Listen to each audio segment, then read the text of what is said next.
부주의가 있는 아이들은요, 교복을 입고 가잖아요. 자기 생각에는 틀림없이 복장을 다 챙겼어요. 그런데 꼭 어디 하나가 없어요. 그건 야단 맞아요. 엄마 또 야단 쳐요.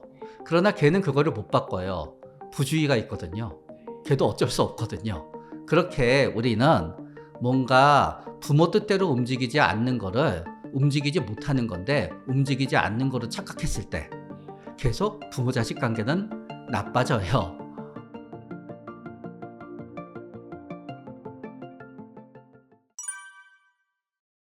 공부라는 단어만 부모의 어느 사전에서 빼면은 마찰은 없어요.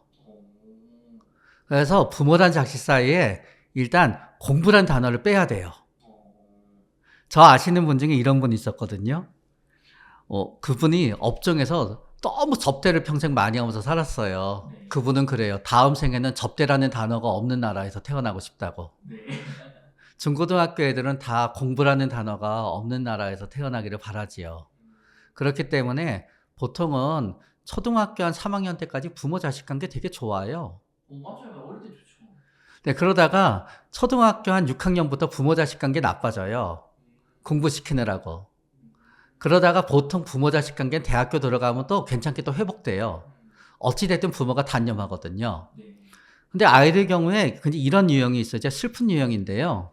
어렸을 때는 애가 막 활발하고 그러니까 부모가 그걸 굉장히 자랑스러워해요. 우리 애는 활발하고 리더십이 있어. 그런데 걔가 이제 중고등학교 가서 억지로 공부하게 되잖아요. 활발하니까 공부하는 게 힘들어요. 야단쳐요. 아이는 억울한 거예요. 어렸을 때는 이렇다고 칭찬받았는데. 나이 들어서 야단 맞아요. 어렸을 때는 아이가 아무 말도 없잖아요. 부모들이 맨날 그래요. 우리 애는 자신감도 없고 뭣도 없고 막 억지로 친구 만들어주려고 난리 나요. 근데 걔는 부모 생각처럼 자존감이 낮아서 말이 없는 게 아니거든요. 말이 없으니까 말이 없어요. 그리고 그 중에 굉장히 똑똑한 아이들 있거든요. 걔네들은 쓸데없는 말 하는 걸 싫어해요. 남의 말 듣고 있으면 다 쓸데없어요. 그래서 말이 없어요. 나이 들어서 공부 잘해요. 그럼 걔가 말이 없어서 부모가 끌끌 차던 거 있잖아요. 혀를 끌끌 차던 건 다 없어져요. 의대 들어가잖아요. 말이 없건 말이 많건 소극적인 건 적극적인 건 다 좋아해요. 네, 그래서 사실은 부모 자식의 관계가 나빠지는 이유는요, 진짜 미안하지만 부모가 원하는 만치 아이가 공부를 못해서 생기는 거예요. 또 두 번째 이제 부모 자식 관계가 나빠지는 이유는요, 아이 때문에 자꾸 학교에서 전화가 걸려오면 부모 자식 관계는 나빠져요. 왜냐하면은 공부는 못하더라도요, 학교에서 가만히 잘 있으면 전화가 안 걸려와요. 그런데 진짜 슬프지만 어렸을 때 어린이집에서부터 전화가 걸려오는 애들이 있어요. 다른 애들을 때려요. 물건을 갖다 뺏어요. 그러면 그때부터 부모는 우리 아이를 야단치게 돼요. 그러나 사실은 야단치지 않는 방법도 있어요. 어린이집에 안 보내면 돼요. 저는 그러나 거기 전제 조건이 있어요. 전부 부모님이 맞벌이를 하거나, 그런데 돌봐주실 분이 없거나, 아니면은 어머니가 너무너무 아프거나 힘들거나 아이랑 있으면 미칠 것 같거나 그런 어린이집에 보내야 돼요. 그런데 문제는 어디서 생기냐면은 어린이집에서 막 다른 아이들이랑 말썽 부리고 요구사항이 많은 아이들은 부모랑 같이 있어도 엄마를 힘들게 하거든요. 그래서 역설적으로 아이랑 있는 게 힘드니까 어떻게든 어린이집에 보내려고 그래요, 엄마가. 보내면 계속 전화 와요. 그럼 아이는 엄마를 야단쳐요. 그건 사이는 나빠지지요. 네. 그러나 대체적으로 초등학교 1, 2학년이 되면은 어린이집이랑 유치원에서 전화가 오던 아이들의 대부분은 전화가 오지 않아요. 나이가 드니까. 그런데 문제는 어디서 나오냐면은 어렸을 때부터 어린이집에 보내면은 전화 와요. 그러나 이 엄마는 아이랑 있을 때는 재밌게 놀아요. 아이가 엄마랑 있을 때는 그렇지 않아요. 엄마가 다 해주니까. 그런데 어떤 엄마들은 불안하기 때문에 남들 애들 다 어린이집 가. 우리 애만 어린이집 못 가. 그럼 왠지 뒤처지는 것 같거든요. 애는 싫다는데 억지로 보내요. 그리고 애는 거기 야단 맞아요. 엄마는 거기 어린이집 선생님한테 야단 맞아요. 이렇게 사이 나빠지지요. 그런데 이제 초등학교 갈 때쯤이면 왜 좋아지냐 하면은 아이들은 세 가지 특성이 있어요. 뭔가 하면은 충동성, 그리고 나서 과잉 활동, 활동성, 세 가지는 부주의. 그런데 그게 보통 초등학교 입학할 때쯤 되면은 자리에는 앉아있을 만큼 대부분 좋아져요. 그래서 그 나이에 그게 정해져 있는 거예요. 그래서 그거를 한 살 앞당긴다고 했을 때 선생님들이 너무 겁이 났던 이유가 그 한 살이 엄청난 그걸 차지하거든요. 그런데 초등학교 가서도 계속 학교에서 전화가 걸려오는 아이들이 있어요. 그러면은 엄마는 계속 야단쳐요. 그러나 어떤 엄마들은 그래서 상담도 하고 병원에도 와요. 그러면은 여기서 얘기해요. 우리 아이는 죄송하지만 ADHD일 수 있는 것 같아요. 주의력 결핍 과잉행동 장애예요. 그래서 어떤 엄마들은 치료를 받고 아이가 학교에서 좋아져서 야단을 안 치게 되고 부모 자식 관계가 좋아져요. 그러나 어떤 엄마들은 끝까지 아이가 의지를 극복을 해야 된다면서 치료를 안 받고 계속 야단치기를 반복해요. 그러다가 대부분은 요 과잉 행동, 가만히 있지 못하고 계속 뭐 하는 거, 충동성이 강한 아이들은 또 왜 계속 야단이 이어지냐 하면은요. 충동성이 없고 겁이 많은 아이들은 야단치면 훅 이래서 부모나 선생님이 원하는 표정이 나와요. 충동성이 강한 아이 야단치면요. 하는 표정이 나와요. 왜냐하면 자기가 올바르다고 생각하거든요. 그러니까 어른이나 부모는 솔직히 말하면은 단순해서 아이한테 무시당했다는 생각이 들면 못 참아요. 더 야단쳐요. 그럼 걔는 소리 지르거나 울어요. 그러면서 사이는 나빠져요, 서로. 네. 그러다가 이제 대부분은 중학교 2학년쯤 되잖아요. 그때부터 고등학교 2학년 사이에 대부분은 착해져요. 그래서 사이가 좀 나아져요. 그래서 부모님들이 그러죠. 고등학교 2학년 되니까 철이 들었어. 근데 저절로 좋아진 거예요. 그러나 어떤 아이들은 계속 좋아지지 않아요. 그러다가 보니까 부주의가 있는 아이들은요. 교복을 입고 가잖아요. 자기 생각에는 틀림없이 복장을 다 챙겼어요. 그런데 꼭 어디 하나가 없어요. 그건 야단 맞아요. 엄마 또 야단 쳐요. 그러나 걔는 그거를 못 바꿔요. 부주의가 있거든요. 걔도 어쩔 수 없거든요. 그렇게 우리는 뭔가 부모 뜻대로 움직이지 않는 거를 움직이지 못하는 건데 움직이지 않는 거로 착각했을 때 계속 부모 자식 관계는 나빠져요. 그러나 대체적으로는 대학교 들어가게 되면은 좋아져요. 그러나 진짜 죄송하지만 10명 중에 2~3명은요. 진짜 미안하지만 성인 ADHD로 이어져요. 그러나 부모님은 계속 생각해요. 우리 아이는 시키는 대로 안 한다. 내 말을 귀뚱으로도 듣지 않는다 하면서 걔를 점점 미운 자식으로 만들어요. 걔는 그 아이 혹은 그 성인 뭐 20살, 30살이 되든지 계속 슬퍼해요. 나도 이렇게 살고 싶어서 이렇게 사는 게 아닌데. 부모가 문제인 경우도 있어요. 부모 자식 사이가 나빠지면 부모는 다들 자식이 문제라고 생각하지요. 예를 들어서 부모는 자기는 사회성이 좋다고 생각해요. 엄마는. 그러나 주위 사람들은 다 알아요. 야, 진짜 나대는 사람이야. 진짜 시끄러워. 너무너무 짜증나고 싫어. 근데 본인만 몰라요. 아이는 차분하고 조용하고 좋은 아이예요.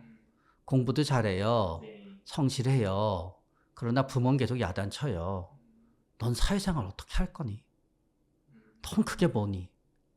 그럼 부모 자식 사이는 나빠지지요. 예를 들어서 또 이런 경우도 있어요. 진짜 이런 경우 많아요.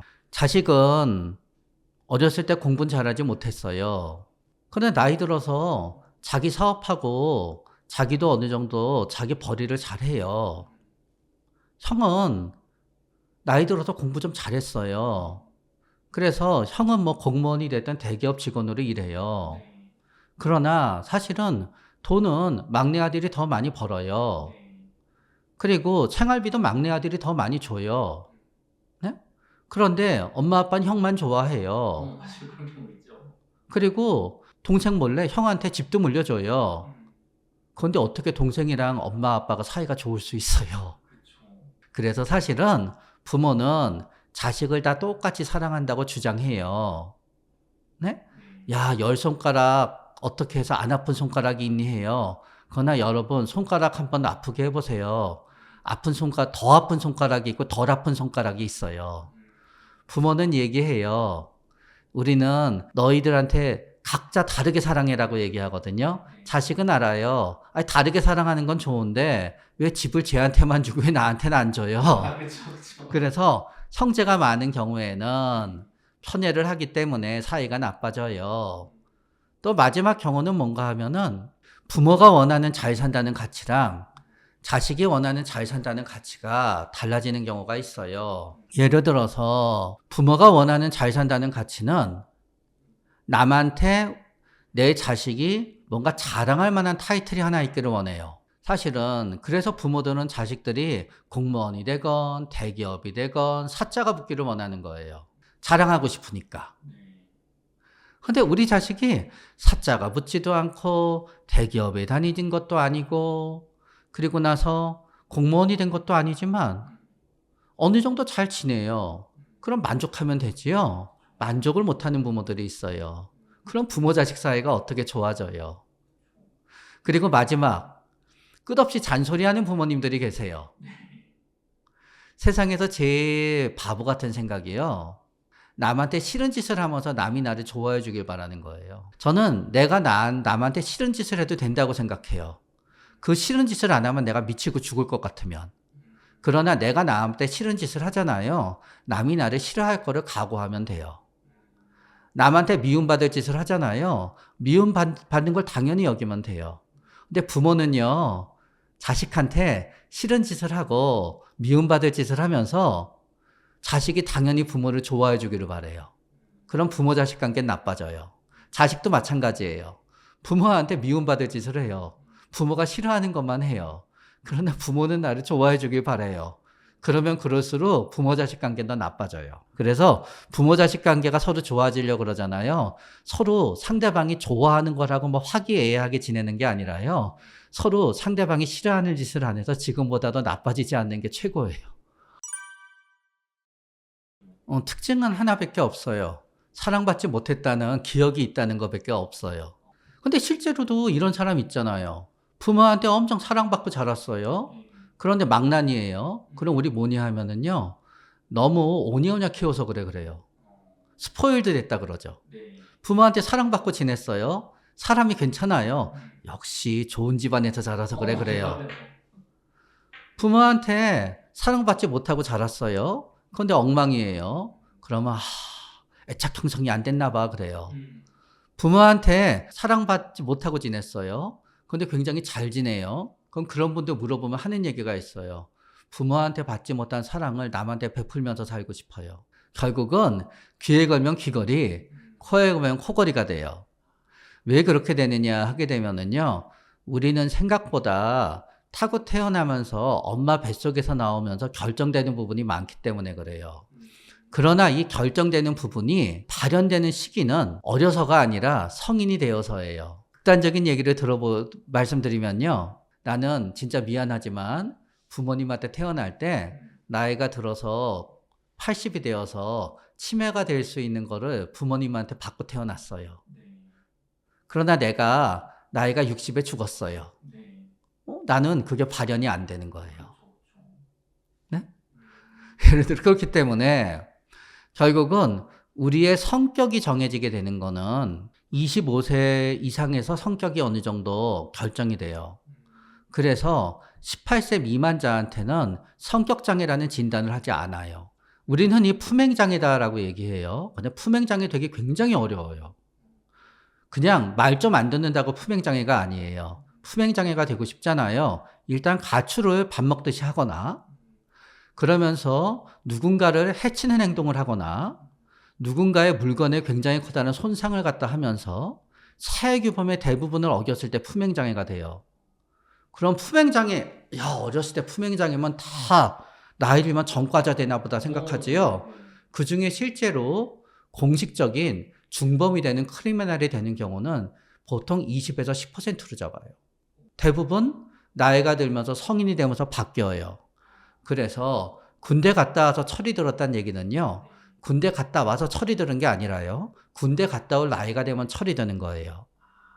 어려서는 오히려 부모의 영향권 아래 누워있기 때문에 나의 진정한 가치가 또 발현되지가 않아요. 내가 10대 때는 부모님이 야단치면 들어먹혀요. 20대부터는 안 들어먹혀요. 그때부터 부모의 영향에서 벗어나게 되는 거지요. 그렇기 때문에 생각보다 우리가 어떤 사람이 되느냐의 60, 70%는 사실은 5, 60%는 우리의 타고 태어난 부분이기 때문에 내가 어떤 사람이 되느냐에 있어서는 양육이 미치는 영향은 제한적이에요. 그러나 어떤 경우에도 양육이 결정적으로 미칠 때가 있어요. 첫 번째는 이거는 단지 이혼에 의해서 부모님이랑 헤어져서 산다는 게 아니에요. 진짜 어려서부터 부모 중에 한쪽이 없고 그로 인해서 절대적인 가난에 빠져서 힘든 경우. 그냥 부모님이 잔소리하고 그런 정도가 아니에요. 매일 거의 맞고, 네, 진짜 욕설과 고성과 인격 모독에 의해서, 네, 보통 미성년자 시절에 매일매일 고통받았던 경우 달라져요. 그러고 나서 이것도 있어서도 안 되는 일이지만 청소년기에 범죄의 희생자가 되는데 생존되는 경우, 납치폭력 감금 평생 지워지지 않아요. 네? 그런 경우는 진짜 영향을 미쳐요. 그러나 뭐 부모가 자기가 이렇게 해서 뭐 아이를 이렇게 키웠다고 하잖아요. 다 헛소리예요. 다 결국은 부모가 그렇게 키워서가 아니라요. 그 엄마 아빠를 닮아서 그렇게 되는 거고, 그 닮아서도 본보기를 보여줘가 아니라 그 두 사람의 뇌를 닮아서 그런 게 많은 거예요. 그렇기 때문에 이 말씀을 드리는 이유는 많은 분들은 어렸을 때 사랑받지 못한 트라우마가 있으면 그게 평생 나를 올가맬 거라고 생각해요. 그 올가맬 거라는 생각이 나를 올가매요. 그런데 이 올가맬 거라는 생각을 만든 거는 사실은 옛날 100년 전에 있었던 그 심리학 이론에서부터 잘못 탄생한 부분이 많아요. 무슨 뜻인가 하면은 옛날에 정신분석을 받고 심리치료를 받았던 가장 흔한 질환은 우울증이었어요. 예를 들어서 정신분석자들도 알았어요. 조현병에 해당되는 망상이나 환청이나 그런 게 지속적으로 생기는 질환은 아무리 정신분석을 해도 잘 나아지지 않더라라는 걸 알았어요.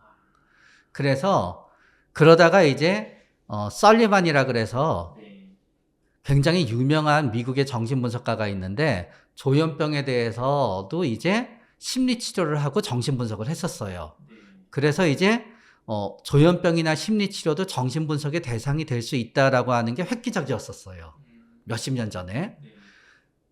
그러면 대부분의 사람들은 뭐를 했었냐 하면은 신경증이라는 걸 했었어요. 요 신경증은 다양해요. 우울하고 힘이 없어 신경증이고요. 갑자기 불안해져 그럼 옛날에 신경쇠약이라 그랬어요. 불안장애. 그런데 예를 들어서 강박증 같은 경우가 어떤 사람은요 10대 후반부터 계속 강박증이 있어요. 손도 씻고. 근데 어떤 분은 안 그러다가 30대에 강박증이 6개월쯤 있다 없어져요. 강박증이 아닌 거예요. 우울증이 한 증상으로 강박증이 있다가 없어지는 거예요. 갑자기 불안해서 사람들이 저를 쫓아다니는 것 같다는 게 한 6개월 있다 없어졌어요. 그때 역시 우울증 기간만 불안장애가 있는 거예요. 그러면은 사실은 분석과 심리치료를 통해서 낫는 부분도 있었지만 우울증은 6개월에서 1년 있으면 저절로 나아요. 그러나 평균 4년에 한 번 정도 재발해요. 그런데 우울증이 생기게 되잖아요. 내 인생에 있어서 가장 불행했던 때의 감정으로 돌아가요. 불행했던 때만 생각나요. 그러니까 어렸을 때 내가 받았던 트라우마와 상처, 또 중고등학교 때 받았던 때의 따돌림, 그런 게 계속 생각나요. 그러니까 나는 생각해요. 그게 나를 이렇게 만들었다고.